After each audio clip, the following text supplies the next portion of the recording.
September 3rd, 1945, Okinawa Prefecture, Japan.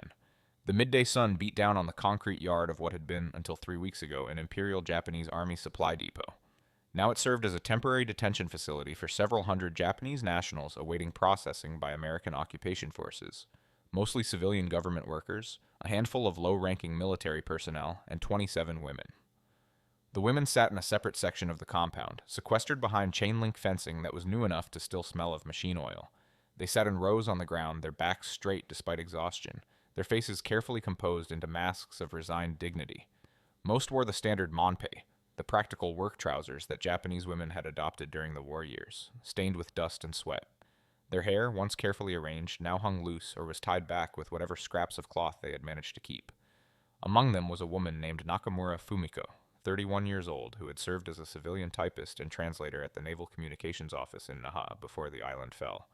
She sat with her hands folded in her lap, her fingers occasionally touching the empty space at her throat where a small jade pendant had hung for 15 years, a gift from her mother, confiscated during her initial detention along with everything else she had carried. Beside her sat Yoshida Keiko, barely 22, who had worked in the accounting office of the Okinawa military government. Keiko's eyes were red-rimmed, though she had not allowed herself to cry in the 3 days since her capture. She thought of her younger brother somewhere on the mainland and wondered if he had survived. The heat was oppressive, the kind that made breathing feel like work. Flies circled in lazy patterns. From beyond the fence came the sounds of the American occupation in motion. Diesel engines, shouted orders in English, the metallic clank of equipment being loaded and unloaded. The women waited because waiting was all that remained to them. They had been told nothing about their fate except that they would be processed, whatever that meant. They expected the worst because everything they had been taught about the Americans suggested that the worst was inevitable. Then the gate opened. An American soldier entered, tall, young, with the casual posture that seemed uniquely American, carrying a wooden crate marked with stenciled letters they could not read. Behind him came 2 more soldiers and a Japanese man in civilian clothes who would serve as interpreter. The women tensed. Some bowed their heads, others kept their eyes forward, maintaining the dignity that was perhaps the last thing they owned.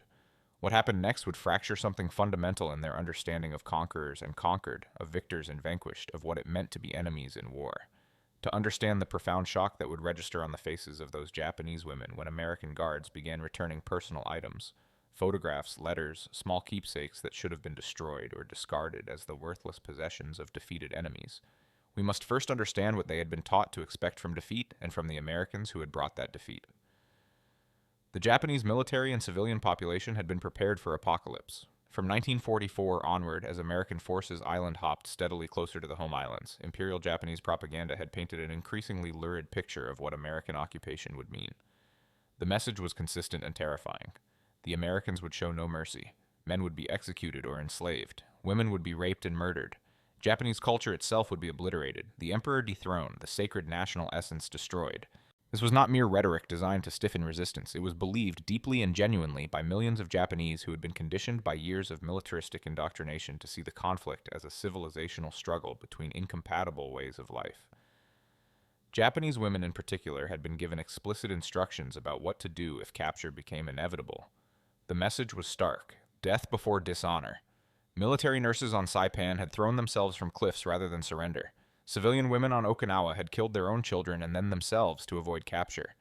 The Japanese government had distributed instructions for civilian resistance that included detailed recommendations for suicide: how to use a grenade, where to cut one's throat for quickest effect, how to ensure children died quickly and painlessly before the Americans could reach them.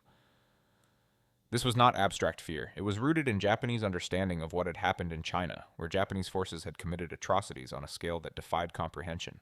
The rape of Nanking, the Three-Alls policy, the biological warfare experiments. Japanese soldiers had done these things, and the assumption built into the militaristic worldview that had dominated Japan since the 1930s was that all armies did these things when given the chance. The Americans, so the propaganda went, would be even worse because they were racial enemies, because they viewed Japanese as subhuman, because victory would give them license for unlimited revenge. The women sitting in that detention compound in September 1945 carried this conditioning with them.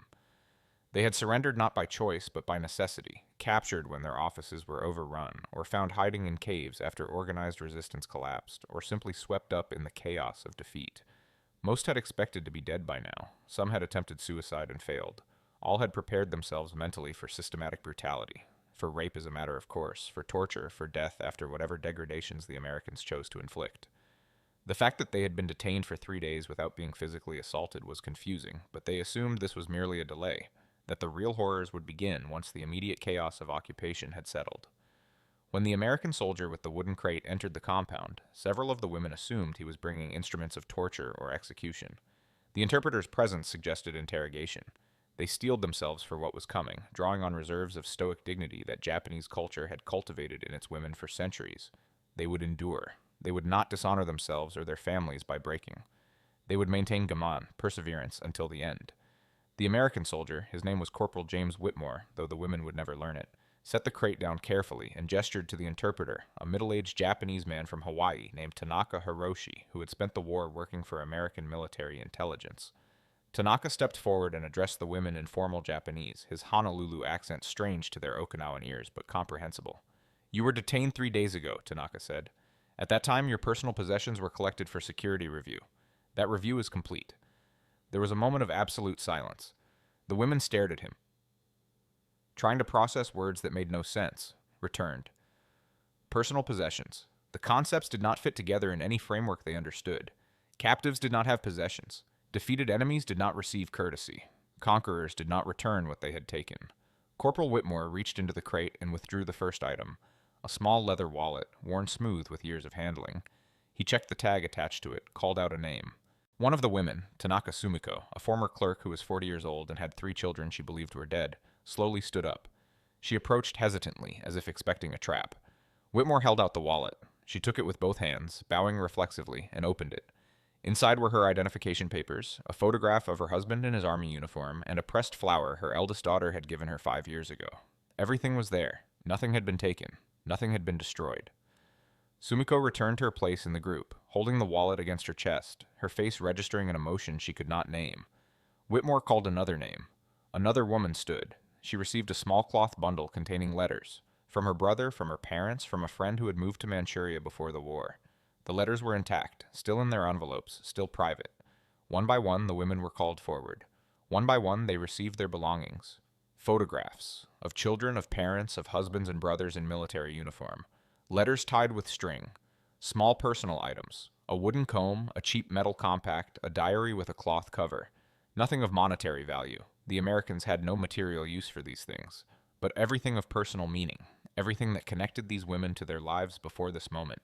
Everything that testified to their humanity beyond their status as defeated enemies.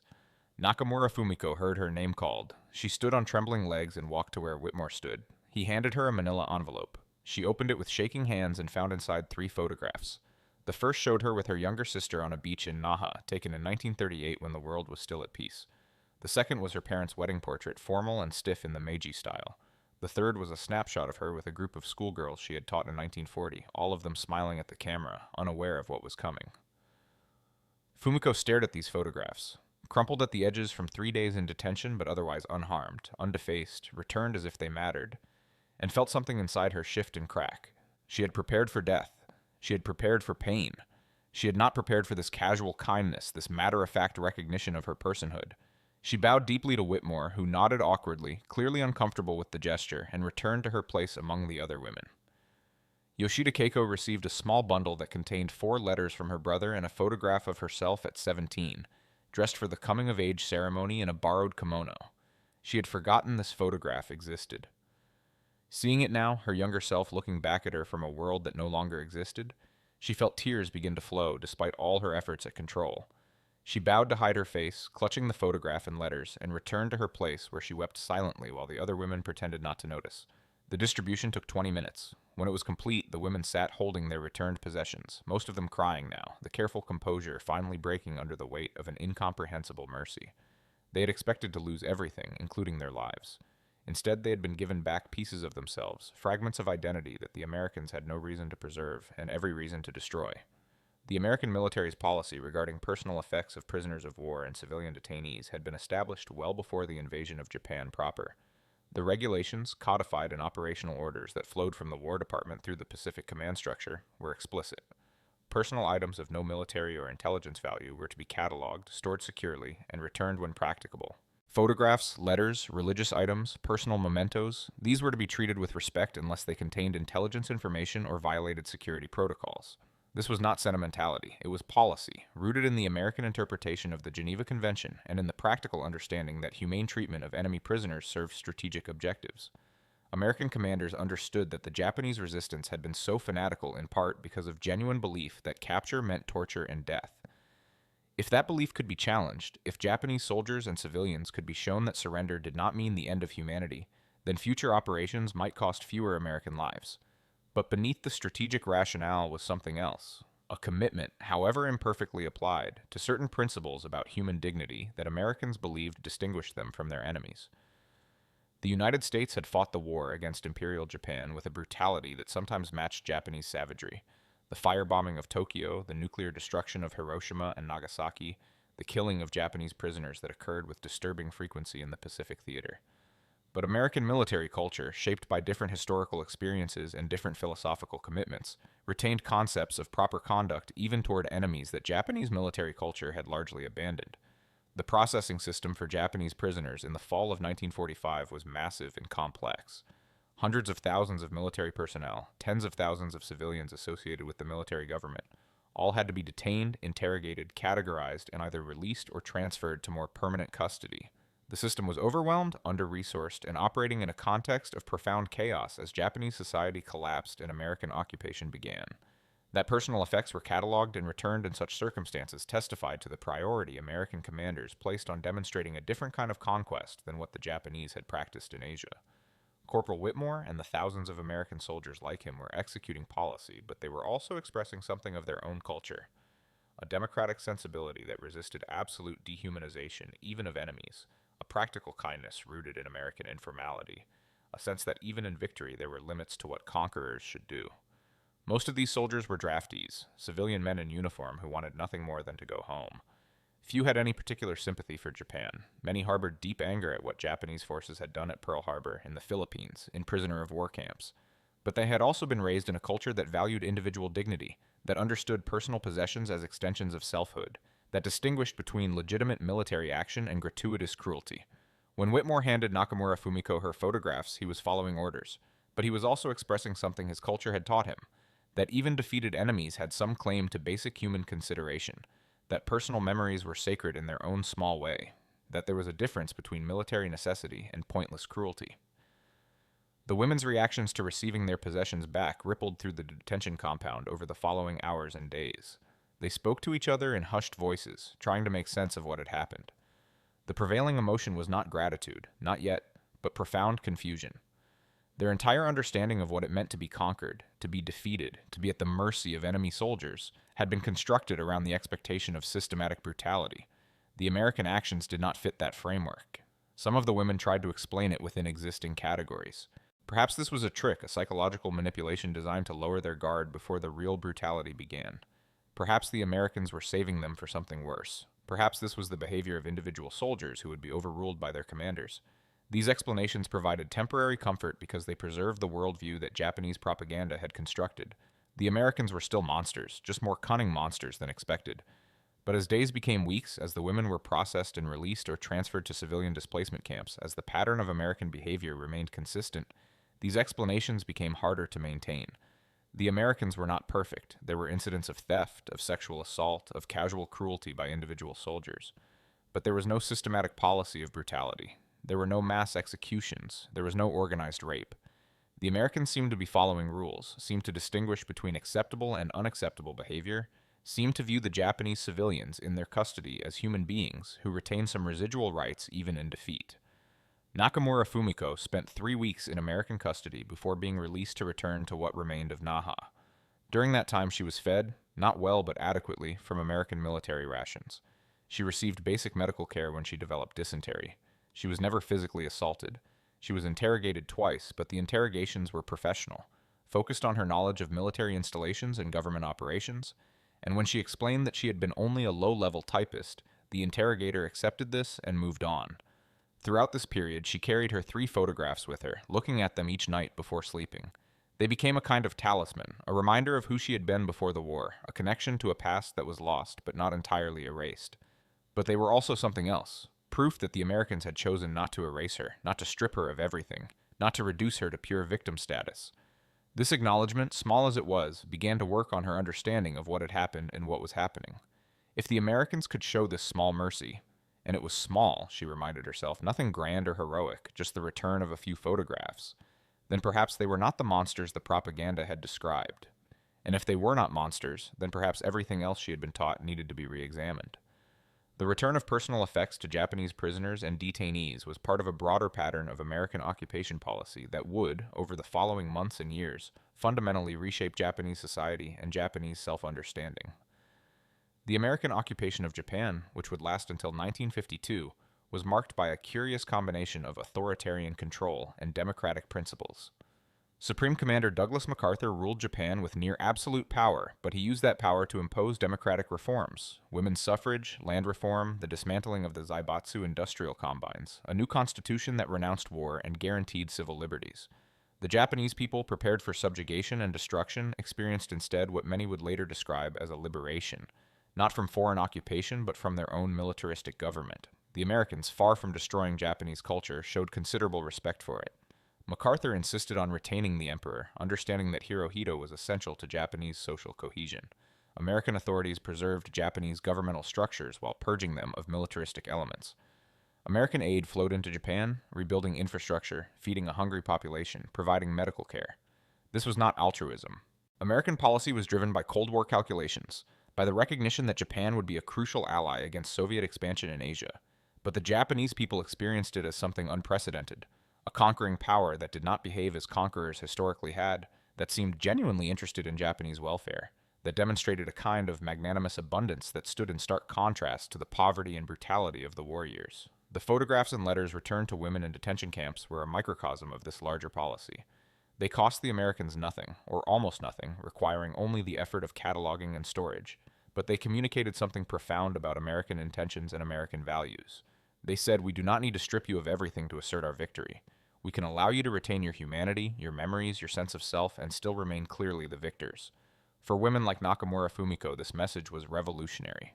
She had lived through more than a decade of militarism that had demanded total sacrifice, that had subordinated individual identity to collective purpose, that had taught that personal desires and memories were selfish luxuries in a time of national emergency.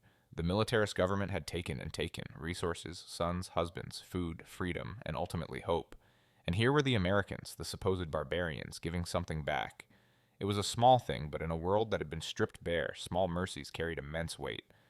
Among the returned possessions was a recurring type of photograph that carried particular emotional power: images of children. Nearly half the women detained in that Okinawa compound had photographs of children among their returned effects: sons and daughters, nieces and nephews, students they had taught. These photographs, more than any other items, became symbols of what had been preserved through the chaos of war and defeat. Yoshida Keiko's photograph of herself at 17 was not of a child, but it carried similar weight. It was an image of innocence before the war, of a self that existed before militarism and conflict had reshaped Japanese society. Looking at that photograph, Keiko could almost remember what it felt like to believe in a future, to imagine a life that was not defined by sacrifice and suffering. The fact that American soldiers had looked at this photograph, had cataloged it, had stored it safely, and had returned it unharmed suggested that they saw in it what she saw: not an enemy, but a person, a girl who had once been happy and who might perhaps be happy again. One woman, Ito Masako, received back a photograph of her two young sons, taken in 1943. Both boys had been killed in the Battle of Okinawa, not in combat, but in the chaos of civilian casualties, caught in artillery fire while fleeing their home. Masako had tried to kill herself when she learned of their deaths, had been prevented only by the quick intervention of other women in her bunker. When she received the photograph from Corporal Whitmore, she stared at it for a long time, her face unreadable. Whitmore did not understand the words, but Tanaka the interpreter did, and he chose not to translate. Some gratitudes were too profound and too painful to bear repetition. The photograph of Masako's sons became, for her and for the other women who knew her story, a symbol of what photographs themselves represented: memory, connection, the preservation of love across the chasm of death. The Japanese militarist government had demanded that citizens forget their individual attachments, subordinate personal grief to national purpose, view even dead children as acceptable sacrifices to the emperor and the nation. The Americans, by returning these photographs, were implicitly rejecting that philosophy. They were saying your personal attachments matter. Your grief is legitimate. These children existed and their memory deserves preservation. This was a form of ideological warfare more powerful than any propaganda leaflet, and the women understood it as such, even if they could not articulate why. The photographs were proof that the Americans operated according to different principles, that they valued individual human life and memory in ways the militarist government had not, that they believed even enemies retained some claim to dignity and recognition. The processing of Japanese detainees in the fall of 1945 was documented extensively in American military records, though the human dimension of these encounters was often reduced to dry bureaucratic language. But behind this bureaucratic language were thousands of individual moments like the one experienced by Nakamura Fumiko and her fellow detainees. Moments when Japanese people confronted the gap between what they had been taught to expect and what they actually experienced. These moments accumulated, creating a reservoir of cognitive dissonance that would ultimately contribute to Japan's remarkably rapid post-war reorientation toward democracy and alliance with America. Some of the American soldiers involved in these operations understood the significance of what they were doing. A letter from Lieutenant Robert Shaw, who oversaw civilian detention operations on Okinawa, to his wife in California, dated September 15, 1945, captures something of this awareness. We've been returning personal items to the Japanese civilians we detained. Photographs mostly, letters, small things they carried when we captured them. You'd think we were handing them bars of gold, the way they react. Most of them cry. A few of them bow so deep you worry they'll hurt themselves. I guess they expected us to destroy everything, to treat them like animals. Instead, we're giving them back their family photos. Shaw's letter captures the American sensibility at work. Practical, somewhat embarrassed by emotional displays, but fundamentally committed to decent behavior, as a value worth preserving even in the aftermath of total war. This sensibility was not unique to Shaw. It was embedded in American military culture, reinforced by training and policy, and expressed by thousands of ordinary soldiers who found themselves administering an occupation and trying to figure out how to treat defeated enemies with something resembling humanity. The Japanese recipients of this decent behavior struggled to reconcile it with everything their propaganda had taught them. Some never succeeded. They remained convinced that the Americans were secretly vicious, that the humane treatment was a facade, that the real brutality would eventually emerge. But most, over time, found their worldviews shifting. If the Americans could show mercy in small things, perhaps they were not inherently evil. If they could return photographs when they could just as easily destroy them, perhaps they operated according to principles that transcended mere power. If they treated Japanese detainees with a measure of dignity, perhaps the militarist government's characterization of them as racial enemies bent on extermination had been propaganda rather than truth. Nakamura Fumiko was released from detention on September 28, 1945. She returned to Naha to find her home destroyed, her neighborhood in ruins, most of the people she had known dead or dispersed. She carried with her the small bundle of belongings the Americans had returned, her 3 photographs, her identification papers, a handkerchief that had belonged to her grandmother.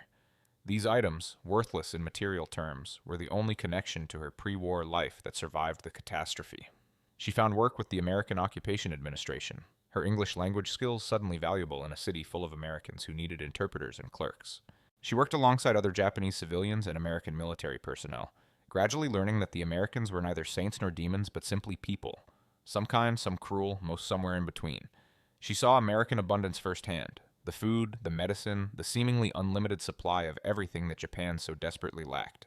She saw Americans distribute food to hungry Japanese children, saw them provide medical care to Japanese civilians, saw them begin the work of reconstruction with an efficiency and generosity that seemed, to her experience, almost miraculous. But she never forgot the moment when Corporal Whitmore handed her those 3 photographs. That moment remained in her memory, the hinge on which everything else turned. The first crack in the edifice of propaganda she had believed. The first evidence that the world was not what she had been taught it was. In a 1972 interview conducted by a Japanese oral history project documenting memories of the occupation, Fumiko spoke about that moment. "I thought we would be killed. I thought that at best we would be treated like animals. I had prepared myself for this. But then this American soldier, I never learned his name, gave me back my photographs. They were just photographs, you understand, nothing valuable. But they were mine. They were my family, my past, my memories. And he gave them back to me as if they mattered, as if I mattered. That was when I began to understand that we had been lied to about everything. The Americans were not monsters. They were not perfect. There was violence. There were crimes. Things happened that should not have happened. But they were not what we had been told. They could show mercy. They could recognize our humanity." Echoed through Japanese society in the post-war years as millions of Japanese people confronted the gap between propaganda and reality. The militarist government had claimed that death was preferable to surrender. Millions of Japanese discovered that life under American occupation was preferable to death under Japanese militarism. The government had claimed that the Americans would destroy Japanese culture. Instead, the Americans preserved it while dismantling only its militaristic and authoritarian elements.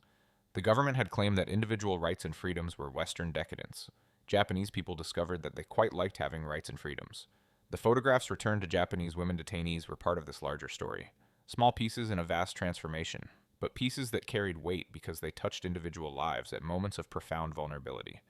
They were symbols of American abundance, not material abundance in this case, but an abundance of mercy, a capacity to show kindness even when kindness was not required, a willingness to recognize enemy humanity even in the immediate aftermath of total war.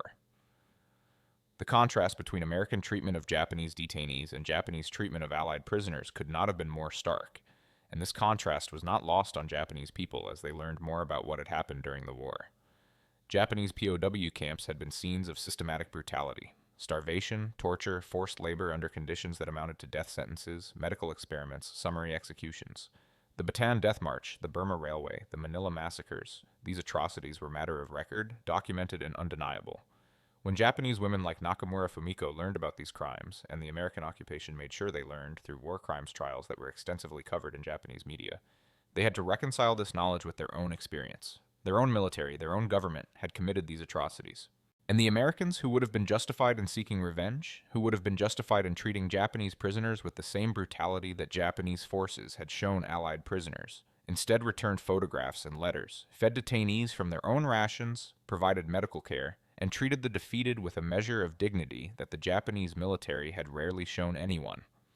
This was not a lesson the Americans explicitly taught. It was a lesson Japanese people taught themselves by comparing what they had been told to expect with what they actually experienced. The cognitive dissonance was profound and it was productive. It created space for Japanese society to repudiate militarism not just as a losing strategy, but as a moral failure. If the Americans, whom they had been taught to hate and fear, could show mercy, then perhaps the militarist ideology that had demanded total ruthlessness was not the pinnacle of human civilization, but a moral dead end. Some Japanese people rejected this lesson, clung to militaristic ideology, insisted that Japan had been right and that American kindness was a trap or a humiliation. But they were a minority. Most Japanese, confronted with the reality of American occupation, chose to embrace the change, not because they were forced to, but because the American alternative to militarism proved, in practice, to be vastly preferable to what they had experienced under their own government. The photographs themselves, the physical objects, became treasured possessions in the years that followed. Nakamura Fumiko kept her 3 photographs for the rest of her life, storing them carefully, bringing them out on anniversaries and special occasions. The photograph of herself and her sister at the beach hung on the wall of her small apartment in Naha, a reminder of a world before war, but also a reminder of the moment when that world began to be restored to her, when an American soldier handed her a manila envelope and gave her back a piece of herself. Other women had similar experiences. Yoshida Keiko's photograph of herself at 17 became a touchstone for her post-war life. She would look at it during difficult moments, remembering the girl she had been, using that memory to sustain herself through the challenges of Reconstruction. She married in 1948, had children, lived a long and mostly happy life. She told her children about the war, about the terror and the defeat, but she always included the story of the American soldier who returned her photograph. That was when I knew we would survive, she told them. Ito Masako, the woman who had lost her 2 sons, kept their photograph with her until her death in 1983. She never remarried, never had other children. But she came to see the survival of that photograph, and by extension the survival of her son's memory, as a kind of grace. The Americans could have destroyed it. They had no reason to preserve it. But they had, and in doing so, they had allowed her to maintain a connection to her sons that would otherwise have been severed. She came to believe in her later years that this was a form of mercy more profound than any material kindness, because it acknowledged that love transcended death and defeat, that a mother's bond with her dead children was sacred even to enemies who had killed those children, however inadvertently, in the course of war. The American soldiers who returned these photographs rarely knew or understood the impact of what they were doing. For most of them, it was simply procedure. Execute orders, process detainees, return personal effects per standing regulations, move on to the next task. They were exhausted men who wanted to go home, who had seen too much death, who were trying to figure out how to be soldiers in peacetime and failing more often than not. But in their adherence to procedure, in their willingness to follow regulations that demanded humane treatment even when easier alternatives existed, they became agents of a profound transformation. They demonstrated, through their actions more than any words, that American power could be exercised with restraint, that victory did not require the total degradation of the defeated, that even in war there were standards worth maintaining. Corporal James Whitmore, the soldier who had handed Nakamura Fumiko her photographs, returned to Ohio in December 1945. He resumed his pre-war life, worked in his father's hardware store, married, had children, and rarely spoke about the war. In a brief oral history interview conducted in 1982, he was asked about his service in Okinawa. He mentioned the detention compound, mentioned processing Japanese civilians, but displayed no particular awareness that what he had done there mattered. "We just followed the rules," he said. "We cataloged their stuff, kept it safe, gave it back when we processed them. It wasn't a big deal." Just doing the job. But the job in this case embodied principles that changed lives and ultimately contributed to changing a nation. The job included treating enemy civilians with a measure of dignity, recognizing their humanity, preserving their personal possessions even when those possessions had no material value. The job, properly executed, became an act of mercy that rippled outward in ways that Whitmore never knew and probably would never have believed if someone had told him. Epilogue. In the years after the war, Japan transformed itself with a speed and thoroughness that astonished the world. The militaristic empire that had terrorized Asia became a peaceful democracy. The society that had embraced authoritarianism and racial hierarchy became one of the most stable and prosperous nations on earth. This transformation was not solely the result of American occupation policy. It reflected deep currents in Japanese society, the exhaustion that comes after total war, the pragmatic recognition that militarism had led to catastrophe. But the American occupation provided the framework and the example. It demonstrated that democracy was not weakness but strength, that prosperity was possible without conquest, that individual rights and freedoms enhanced rather than undermined social cohesion. These were not lessons taught in classrooms or imposed by fiat. They were lessons learned through experience, through the daily interactions between occupiers and occupied, through the accumulation of small moments when Americans chose mercy over cruelty, generosity over vindictiveness, restoration over destruction. The return of photographs to Japanese women detainees was one such moment, replicated thousands of times across Japan in the fall of 1945 and the years that followed. It was a small mercy, but small mercies matter when everything else has been destroyed. It was a recognition of humanity at a moment when humanity seemed cheapest and most expendable. It was an act that demonstrated principles through practice, that communicated values more effectively than any propaganda. Nakamura Fumiko lived until 1991, dying at the age of 77 in the city she had spent her life helping to rebuild. On the wall of her apartment hung 3 photographs: herself and her sister on a beach in 1938, her parents' wedding portrait, and a group of schoolgirls smiling at a camera in 1940. These photographs had survived war and occupation, fire and chaos, because an American soldier she never knew had followed orders to treat enemy possessions with care. They were, in their way, symbols of something larger, of the American capacity for magnanimity and victory, of the democratic principle that even enemies retain some irreducible claim to dignity, of the belief that mercy strengthens rather than weakens those who show it. They testified to the possibility of maintaining one's humanity even in the dehumanizing context of total war, of honoring principles even when principles are costly and difficult to sustain. The photographs also testified to something else, to the transformative power of small kindnesses, to the way that simple acts of decency can fracture ideological certainties and open space for new understandings. The women who received their photographs back from American guards in September 1945 had been prepared for annihilation. What they experienced instead was recognition, the acknowledgement that they were people with histories, with families, with memories that mattered.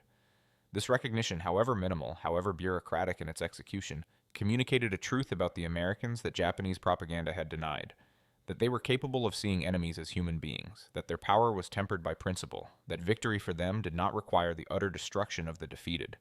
This truth, experienced rather than taught, rippled through Japanese society in the post-war years. It contributed to the remarkably rapid reconciliation between America and Japan, to the transformation of bitter enemies into close allies, to the creation of a post-war order in the Pacific that has now lasted for 8 decades. It was not the only factor. Economic interests, Cold War calculations, Japanese pragmatism, and American strategic vision all played crucial roles. But it was a factor, and perhaps not a small one. Because in the end, the war between America and Japan was not just a military conflict, but a clash of ideologies. Of militarism versus democracy, of racial hierarchy versus human equality, of total subordination versus individual dignity. The military outcome of that clash was decided on battlefields and in the skies above Japanese cities, but the ideological outcome was decided in moments like the one that occurred in that detention compound in Okinawa, when an American soldier handed a Japanese woman an envelope containing 3 photographs and gave her back, in that small gesture, a piece of her humanity.